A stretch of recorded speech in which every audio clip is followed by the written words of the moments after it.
नमस्कार मित्रांनो, अशोक मामा या मालिकेच्या आजच्या भागामध्ये आसमा आंटी अशोक मामांना विचारते की चाचाजी आपको कुछ चाहिए क्या?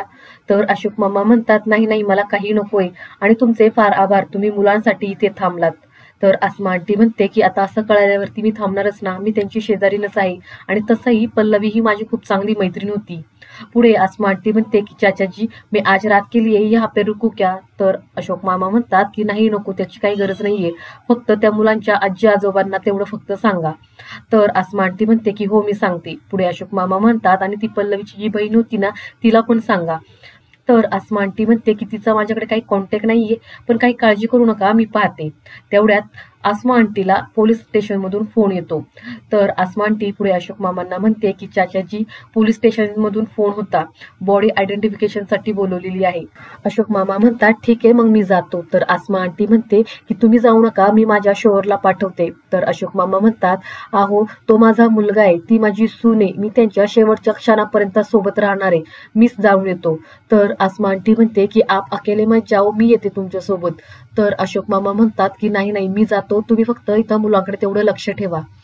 पुढे अशोक मामा म्हणतात की आणि माझी तिकडे जायची तेवढी व्यवस्था करून द्या प्लीज, कारण की मला इकडचं काहीच माहिती नाहीये आणि त्या दोन्ही धाकट्यांना मी येस तोपर्यंत काही सांगू नका. मोठीला सांभाळा, मोठी जरी मोठी दिसत असली तरी सुद्धा हा धक्का पचवायला ती अजून लहानच आहे हो. तर आसमा आंटी म्हणते की ठीक आहे, आप मेरी कार लेके जाइए, मी ड्रायव्हरला सांगते. तर इकडे सैफ अली ही ईश्वर काकांना म्हणते की बाबा अशोक काकांचा काही फोन झाला का? तर ईश्वर काका म्हणतात की हो आत्ताच फोन झाला, तो बॉडी आयडेंटिफिकेशन साठी गेलेला आहे. तर सैफ अली म्हणते आणि अंत्यविधीचं काय? तर ईश्वर काका म्हणतात की तो एकटाच सगळं करणार आहे, कारण की बॉडीची अवस्था इतकी वाईट झालेली आहे की डॉक्टर म्हटले फार काळ वेळ ठेवून चालणार नाही, पल्लवीच्या आई वडिलांना यायला वेळ लागेल. तर सैफ अली म्हणते आणि अनिश?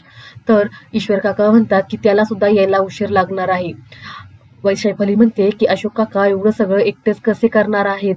तर ईश्वर काका म्हणतात की त्याला काही पर्याय नाहीये, बिचारा आधीपासूनच आयुष्यामध्ये एकटा आहे, त्याच्याजवळ फारशी लोक नाहीत आणि जी आहे ती आता निघून गेलीत. ईश्वर सुद्धा असं कसं दुःख देतो ना कुणास ठाऊक, तो कसं निभावून नेणार आहे माहित नाही. तर पुढे सैफ अली म्हणते की आणि त्या पोरांचं काय मग? ईश्वर काका म्हणतात की देव जाणे आता काय होणार आहे, कारण की अशोक त्यांना फारसा ओळखत पण नाही ग, कस काय हे सगळं निभावणार अशोक कुणास ठाऊक. त्यानंतर पुढे अशोक मामा हे अंतविधी करून आलेले असतात, ते घरात येऊन बसतात आणि अमित आणि पल्लवी सोबत शेवटचे क्षण घालवले ते आठवतात. पुढे अशोक मामा हे मुलांच्या बेडरूम मध्ये येतात, मुलं ही झोपलेली असतात. अशोक मामा स्वतःला सावरत इरा जवळ बसतात आणि तिच्या डोक्यावरती हात ठेवतात. तर इरा दचकूनच जागी होते आणि म्हणते की बाबा तुम्ही आलात, आई बाबा आलेत का? तर अशोक मामा म्हणतात की नाही, आई बाबा नाही आलेले, तू झोप ना बाळा, तू कशाला उठलीस? तर इरा म्हणते की आई कधी येणार आहे? अशोक मामा म्हणतात ती येईल, तिला वेळ लागेल, तू झोप ना, आणि तू अशी डचकून का उठलीस बाळा? तर इरा म्हणते की आजोबा मला स्वप्न पडलं होतं, आम्ही तिघ जण आणि आई एका मोठ्या फनफेअरला गेलो होतो, खूप मोठं फनफेअर होतं आणि आजोबा तिथे तुम्ही सुद्धा होतात. आईने मग माझा हात तुमच्या हातात दिला आणि मला सांगितलं की आजोबांचा हात कायम हातात ठेव, ते तुला कधीही कुठेही सोडून जाणार नाहीत, ते तुझी काळजी घेतील, असं म्हणून आई तिथून निघून गेली. आई कुठे गेली नक्की? तर अशोक मामा म्हणतात की हे बघ, आता तुझ्या आईने माझ्या हातामध्ये हात दिला की नाही बाळा, मग मी तुझी काळजी घेईल, तू काळजी करू नकोस, तू झोप ना आता, झोप, असं म्हणत अशोक मामा इराला झोपवतात. त्यानंतर दुसऱ्या दिवशी सकाळी अशोक मामा हे चहा करायला लागतात. तेवढ्यात दारावरची बेल वाजते. अशोक मामा दरवाजा उघडतात तर समोर पल्लवीचे आई वडील आलेले असतात. अशोक मामा त्यांना नमस्कार करतात आणि आतमध्ये बोलवून घेतात. पल्लवीचे वडील म्हणतात की असा कसा झाला हो यांचा ऍक्सिडेंट, असं म्हणत ते भाऊक होतात. अशोक मामा म्हणतात की तुम्ही बसा, मी तुमच्यासाठी पाणी आणतो. पुढे पल्लवीची आई म्हणते की माझी सोन्यासारखी लेक आणि सोन्यासारखा जावई होता, असा कसा त्यांचा ऍक्सिडेंट झाला? अहो दर 2 दिवसाला पल्लवी मला फोन करायची, परवाच आमचं बोलणं झालं. तर पल्लवीचे वडील म्हणतात की आमची खूप काळजी करायची हो पल्लवी. तर पल्लवीची आई म्हणते की पल्लवीने मला सांगितलं होतं की अमितराव काहीतरी आनंदाची बातमी सांगणार आहेत. पल्लवीचे वडील म्हणतात की अशोकराव तुम्ही तर इथंच होता ना, मग तुम्हाला काही सांगितलं का हो त्यांनी? तर अशोक मामा विषय बदलत म्हणतात की तुम्ही चहा घेणार का? तर पल्लवीची आई रडतच म्हणते की माझ्या लेकीचा तुमच्यावरती फार जीव होता हो, पल्लवीने मला सांगितलं होतं की माझे सासरे खूप देव माणूस आहेत, अशी कशी माझी पल्लवी निघून गेली, असं म्हणत तिची आई रडू लागते. तर अशोक मामा म्हणतात की आपल्या जवळची माणसं अशी आपल्याला अचानक सोडून जातात. जर आपल्याला आधीच कळालं असतं ती माणसं सोडून जाणार आहेत तर आपण बऱ्याचशा गोष्टी बोलायच्या टाळल्या असत्या. वेणू जेव्हा गेली त्यावेळेस मला प्रश्न पडला होता की देवाने मला तिच्या आधी का नाही नेलं. त्याचं उत्तर आता मला मिळाले की माझ्याच मुलाचं आणि सुनेचं मरण पाहता यावं म्हणूनच देवाने मला तिच्या आधी नाही नेलं. तेवढ्या तिथे संयमी येते आणि ती तिच्या आजी आजोबांच्या गळ्यात पडून रडते. पुढे अशोक मामा हे पल्लवीच्या आई वडिलांना म्हणतात की माफ करा मला, मला एकट्यानंच सगळं काही करावं लागलं. डॉक्टरांनी सांगितलं की अपघात एवढा भीषण होता की जास्त वेळ बॉडी ठेवता येणार नाही. तर पल्लवीचे वडील म्हणतात की अहो माफी कशाला मागताय अशोकराव, तुम्ही एकट्यानं हे सगळं केलं ह्याची मला कल्पना सुद्धा करवत नाहीये.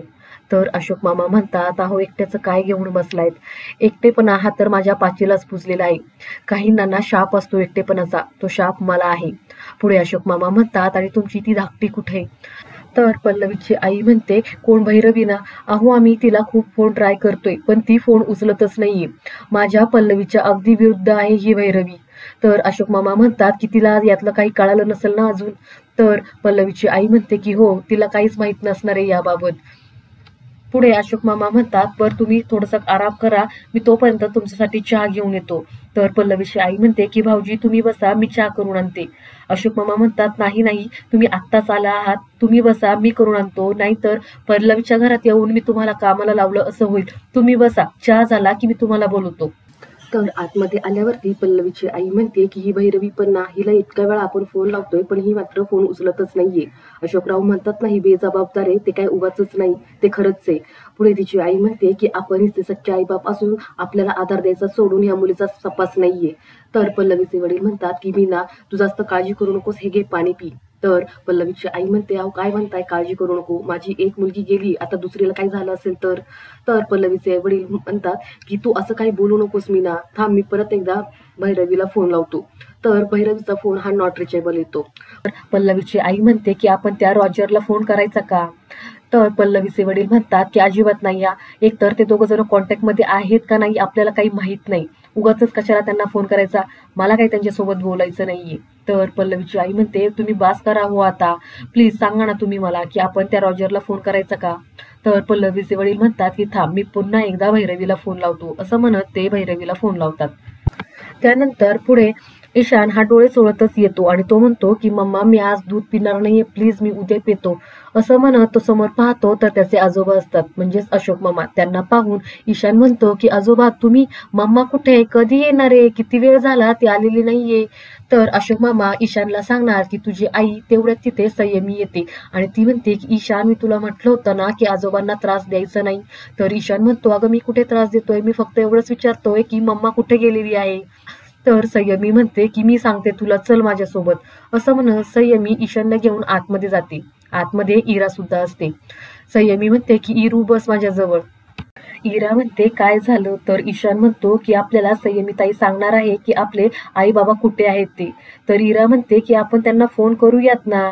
तर संयमी म्हणते ऐका मी सांगत आहे ना तुम्हाला की आपले आई बाबा कुठे आहेत ते, तर मग नीट आता ऐका तुम्ही.